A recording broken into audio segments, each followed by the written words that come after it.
Okay, it's 8:30 and welcome to my vineyard ramble with a little bit of a difference. As you can see, I'm not in a vineyard. I'm actually up at this amazing CHATEAU castle just outside Tuchan. This is the CHATEAU D'AGUILAR, so Aguilar, the castle of Aguilar. Now, as you know, as my mum and dad know well, I'm not a historian, but I know this dates back to the 11th century, this wonderful castle. So we're going to go and have a look inside it in a minute, just a quick glimpse. But before we do that, let me just set the scene. And even though we're not in the vineyards, we're going to get a pretty good look at them. So I'm just going to walk over here. Just look how high up I am. It must be about 400 meters up. Look at these views, and it's quite I know breathtaking is used a lot, but when you're up here it really is breathtaking. Here's a little chapel. Not going in there. I'm not going to perch on the edge. I'm going to sit on the edge. And I just want to say hi to Lynn as well. If Lynn's listening from hospital, Lynn had a little accident yesterday. She tripped when she was walking and she's broken her ankle and needs an operation. So I know she listened yesterday. She said they wake you up early in hospital. So just a hi to you and get better soon, Lynn. And I have got my big walking boots on today, just in case. So you can never be too careful. So here we are. I'm perched on this lovely stone wall here at the CHATEAU D'AGUILAR, just outside the village of Tuchan. So if we look in this direction, you can see you've got the Toteval Tower right in the background. So that's in Toteval, as the name suggests. Behind that, Estegel, Case de Penne, and then on to Perpignan. So that's the Roussillon. Behind that, you can just make out the mountains. They're the Albert Mountains, which go down into Collioure and Banyuls. Come round, still a tiny bit of snow on the Pyrenees, on the foothills of the Pyrenees. That's the Canigou. Pan round, you can see the lovely village of Paziol in the front. And then the Padin, those of you who were in my car yesterday in the Diane, that's the gorge that we came through, a lovely limestone gorge where I lost the signal for a bit, but it is a lovely little gorge, limestone gorge. We pan round and there you can see the village of Tuchan, just nestling there under the lovely Toche Mountain. So that Toche Mountain, you can see it really well, we're sort of opposite. The Toche Mountain is actually 4 kilometres long, so quite a big mountain. And then down there, just on the end of it, that would be the road to Carcassonne. And then if we look around, I'm not going to hang out much further, but this way is Narbonne. So I can really understand why there's a chateau here, because you can see everything and you can hear.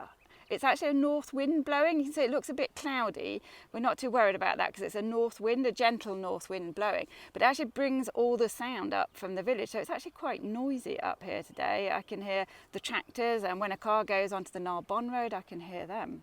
But I wanted to show you, it gives you a really bird's eye view of the vineyards here. And you can see where we are, it's like a valley. So we have the valley bottom, which is flat here. And for those of you who have been following, or if you want to look on YouTube, my vineyards that I have down here, we visited the Carignan Gris. So the Carignan Gris is almost in the village of Paziol, over on the flat.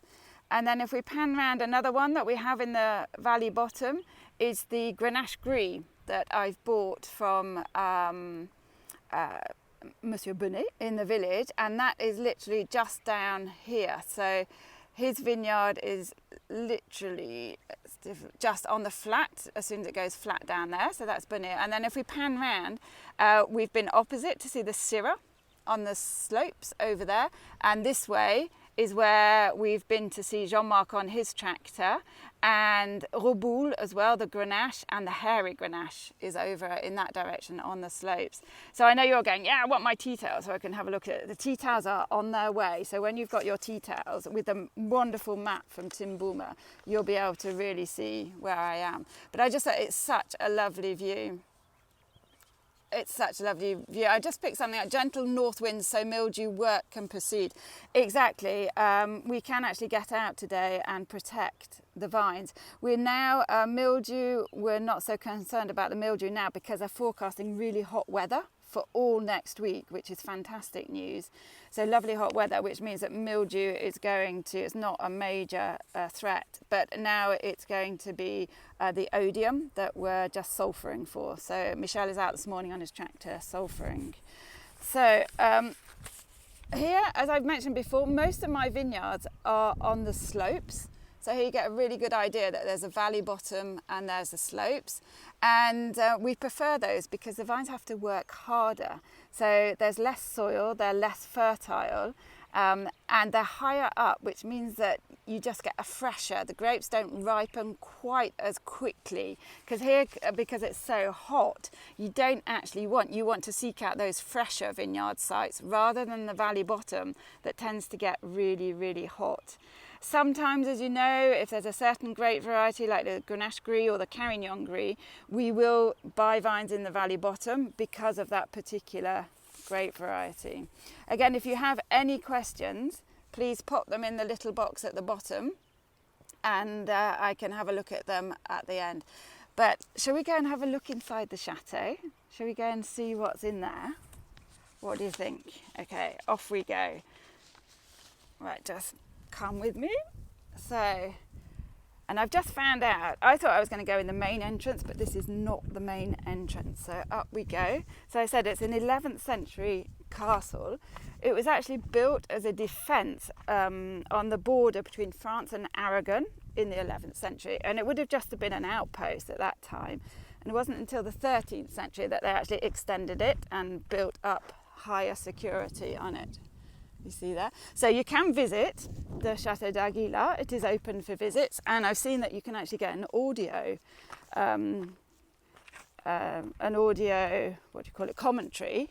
But just look at these views. So just over here, as you can see, like if you do come, there's not many security barriers here. So just watch that. I'm going to be careful coming up here. But this was the defences, probably extended in the 13th century. It's actually lived in around about the 13th century as well, and it was dependent on Carcassonne, so it was actually owned by the lords of Carcassonne. Here we go. So there you go. You can get their audio, and then look here, just looking at the road, you can feel the wind up here. So I was just down there, that's the chapel I think here, so I was just sitting in front of that. You get a really good idea. So who was the castle a defence from? It's actually from the Spaniards, because it was on the border. So this was a defence castle on the border with what was Aragon at the time. So just go here. And it's just views on every single side. So into here now, I'm not going to give you, as I said, a guided history on this. But I hope that you're going to come down and visit the wonderful Aguilar Castle. But I can just walk you around it for a couple of minutes and then we'll have a look at your questions. Right, let's get on. So I'm going to go up the ramp d'accès. So the access ramp here. And it was never really fully utilised, this castle. They never really had a full garrison of soldiers in here, and it never, in a way, it never sort of realised its full potential in terms of a defence castle. And in the end, they never really renovated it, and so by the 15th century it sort of fell into ruin and wasn't lived in from there. Let's have a look. So here we are, like right in the middle. So this would have been the original part of the castle. It is amazing. Get down, chap. Remember that, get down, chap. It is totally amazing, and I'm hopefully whetting your appetite to come and actually visit it. Look at those views. Yeah, if any of you have got more information on the castle, please feel free to comment on it. See Paul's putting some comments on. Let's just have a peek over here.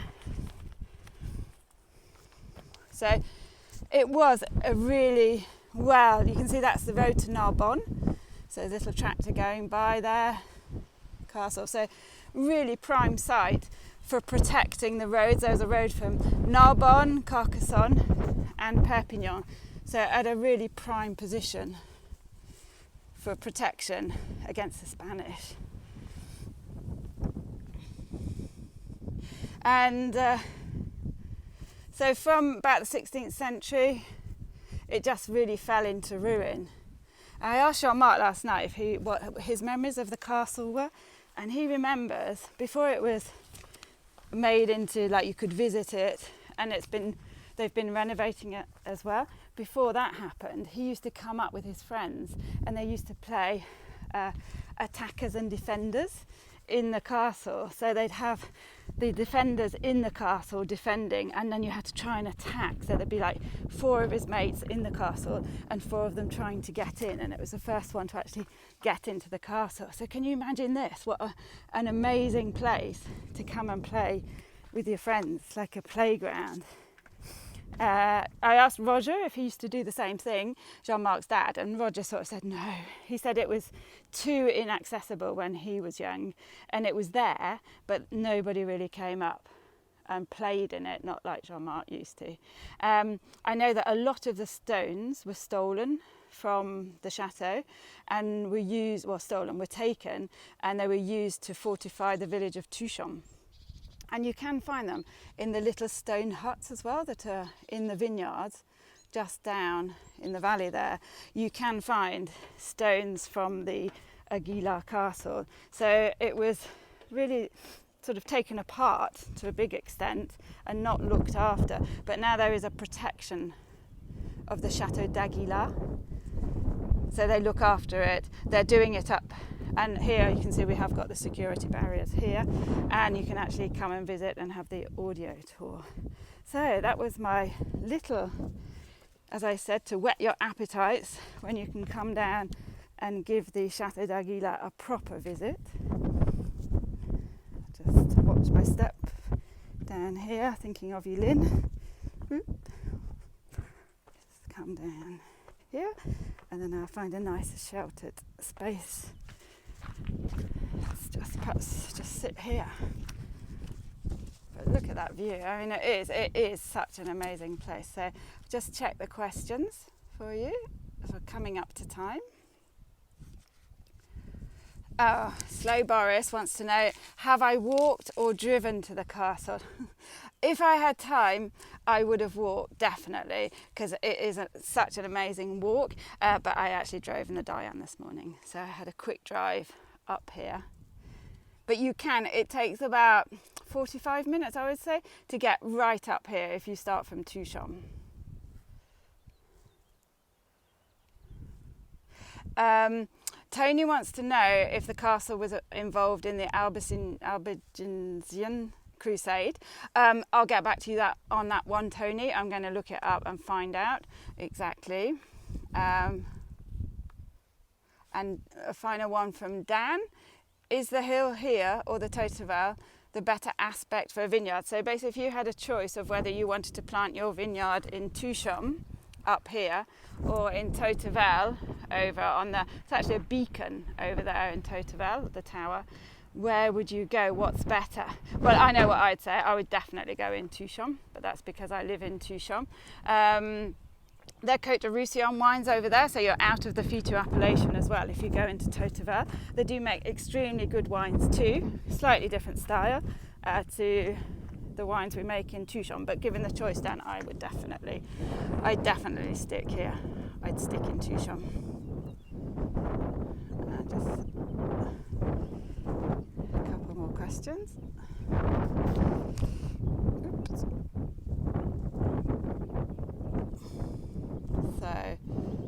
So did the Cathars stay in the castle? That's a question from Adrian.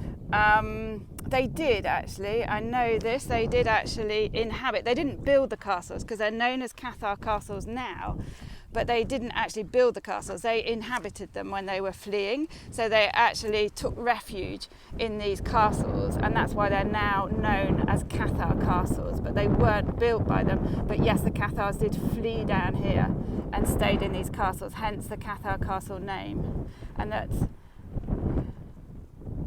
One from Hugh, are there plenty of places to stay in the castle, Hugh, or just generally? There are, and I am going to get back to you with a list of accommodation in Tuchan. So that's coming soon, and I will direct message you. I'll also put it up on here and on Facebook. How far is CHATEAU? So if you look over there, the CHATEAU Tower, you can just see it's like a little sort of hill, and it's got a tower on it. It's really right in the distance.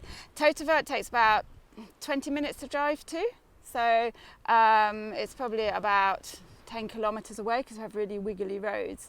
So CHATEAU takes about 20-25 minutes, and that little beacon was actually it's called the Tour de Feu, the fire beacon, and that's because this castle here, which is the CHATEAU D'Aguilar, the CHATEAU D'Aguilar cannot communicate with Keribus, which is the next castle, which is actually down over there. For those of you, yesterday we drove past it. It's between Mori and Tuchan. But those two castles, they couldn't see each other. So they actually communicated through this beacon here, the Tour de CHATEAU. So tomorrow in a vineyard, same time, different vine. Bye everybody. Have a lovely Thursday.